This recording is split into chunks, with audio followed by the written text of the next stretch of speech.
The thing about the DLR, or the Docklands Light Railway as its birth certificate calls it, is that it's a network that was built in the late 80s to serve, well, the Docklands.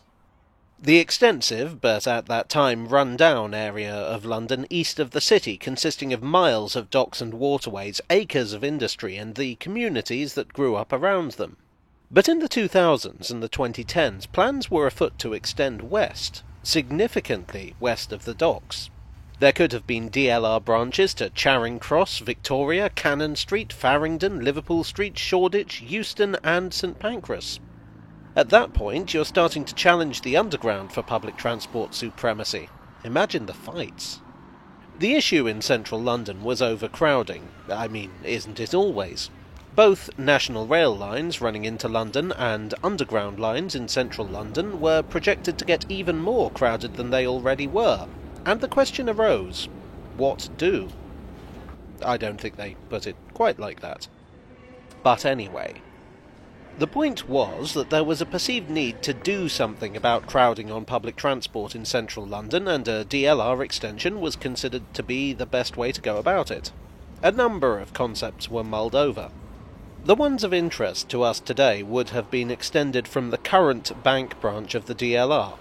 At present, Bank is the most westerly terminus of the network and the only station in the city proper.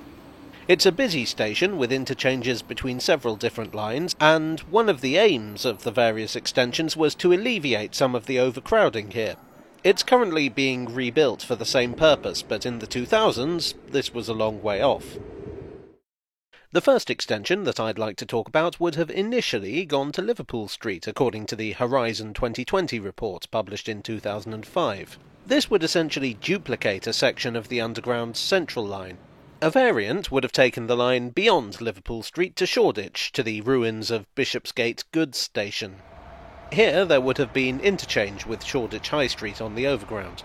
This would have been a relatively short extension. The difficulty is, at present, there are quite a lot of other railways and indeed other utilities that got there first. The line would have to navigate around the Northern Line, the Metropolitan Line, a British Telecom cable tunnel and the old Postal Underground system. It was already known that Crossrail would be running to Liverpool Street, so that would also have to have been accounted for. This would therefore have been a fearsomely expensive and challenging route. It seems that the old cost-benefit analysis didn't stack up in favour of this extension. The second route would have run to Farringdon via Moorgate and Barbican. Here, not only did they have to contend with the problems mentioned in the previous scheme, but the Crossrail project would have made things even trickier. Squeezing DLR stations around that would have been mightily problematic unless amendments could be made to Crossrail. Well, those amendments weren't made, so this project got abandoned as well. Horizon 2020 also suggested a shorter version, which would only extend as far as Barbican. Now, things start to get a little crazy with the idea of extending all the way to Charing Cross. Charing Cross is firmly in the West End. Not only is it not the Docklands, it's way over beyond the far side of the City of London. The proposed route would have gone from Bank, then called at City Thameslink and Aldwych before reaching Charing Cross. One advantage of this route is that there's a certain amount of abandoned tunnel already in place. There's a disused section of the Jubilee line at Charing Cross that's been abandoned since 1999. This has overrun tunnels running along the Strand most of the way to Aldwych. At Aldwych there's an abandoned Piccadilly line station, although this would require a fair bit of rebuilding to connect it up. Not only would you need new platforms, you'd also need to install escalators. The current building dates from an era before escalators were a thing on the Underground, and the station was never busy enough to justify upgrading. So what are the disadvantages? Well, one of the big issues identified is that the route would run under, or very near, some significant historic buildings. One specific example they give is the Bank of England, and I just had a great idea for a heist movie. Be right back.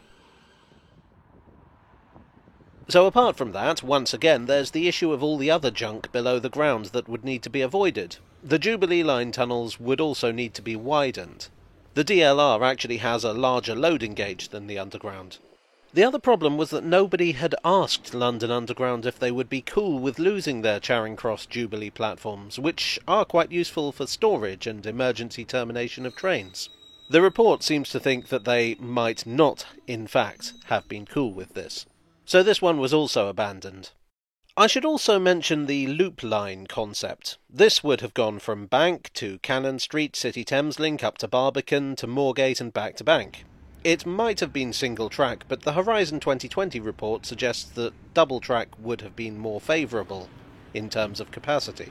The pluses and minuses of this are largely covered by the other schemes in various ways, but a particular difficulty identified was that the loop would likely have to be constructed underneath the existing DLR tunnels at Bank, which brings up geological issues.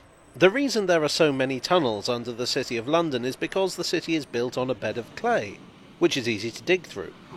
Below the clay is chalk, harder and therefore more expensive to dig through. But nevertheless, that might well have been what the DLR loop would have had to push through. Well, 2020 has been and gone, and what a year that was. As we know, none of those extensions were built or even came close to getting built. But now I'd like to round off with two extensions from a 2011 map published by TfL. And these are undoubtedly the most mysterious. One would have gone to Victoria, and the other to St Pancras. The Victoria one takes the basic concept of the Charing Cross extension and, well, extends it. It would go on to Green Park and then Victoria. Regrettably, the map comes with no information about this. I suspect that this again would use disused Jubilee Line tunnels, but this time going almost all the way to Green Park before heading off and doing its own thing to Victoria. The St Pancras extension is something entirely new, although it does rather rely on the Charing Cross/Victoria extension getting built. It branches off at City Thameslink, then heads up to Holborn, Euston and St Pancras.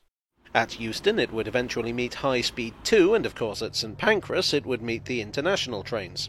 Furthermore, it would hopefully remove traffic from the roads between Aldwych and Euston, which is a rather congested area. But in the absence of specific information, this is all speculation. Well, I hope you enjoyed this video. These are just the western extensions. There have been several eastern extensions that are no less intriguing, and which I'd like to cover in future videos. Hit subscribe if you haven't already, and click the bell notification button to be alerted if or when that happens. And if you're not that invested, you could just click the like button to let me and my sinister paymasters at YouTube know. I'd also be interested to know your thoughts on these extensions. Am I being too dismissive? Is there more potential than I'm giving them credit for? How would you extend the DLR if it was up to you? Let me know in the comments section. Thanks as always to my donors on Ko-fi and Patreon. You are the clay to my tunnel. And I'll see you again very soon. Cheerio.